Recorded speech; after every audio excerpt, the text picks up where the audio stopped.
তেনেকে গগৈ লগ লগা, কোনোবাই কালি ক'ব বুঢ়াগোহাঁই লগ লগা, কালি কোনোবাই বৰগোহাঁই লগ লগা, অসমত তেনেকে ৰাজনীতি নহয়।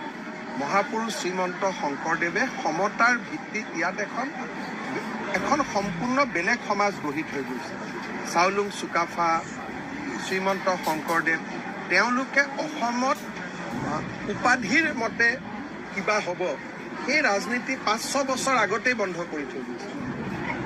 অখিল গগৈহঁতে বুজি পোৱা নাই যে এইখন অসম বেলেগ অসম, ইয়াতে এই ধৰণে ৰাজনীতি নচলে। কোনে কাৰ কাৰণে, সমাজৰ কাৰণে কি কৰিছে, কোনে অসমৰ বিকাশ কৰিব, উন্নতি কৰিব, মানুহে এইবিলাক চাই ভোট দিয়ে। অখিল গগৈ যিদিনাখনে ইয়াত কোনোবাই ভোট দিব, ইয়াতো দাঙ্গা ফাচাদে হৈ থাকিব। আজি নেপাল বনিব, কালি কিবা বনিব, তেওঁলোকেতো নিজেই কৈ থাকে যে আমি নেপাল বনাই দিম, বাংলাদেশ বনাই দিম। গতিকে অসমৰ উন্নতি ক'ত? এইটো তেওঁলোকে নিজেই কোৱা কথা যে নেপাল কৰি দিম, বাংলাদেশ কৰি দিম, তাৰমানে ইয়াত একো নহ'ব। ৰাইজেতো এইখিনি কথা বুজি পায়।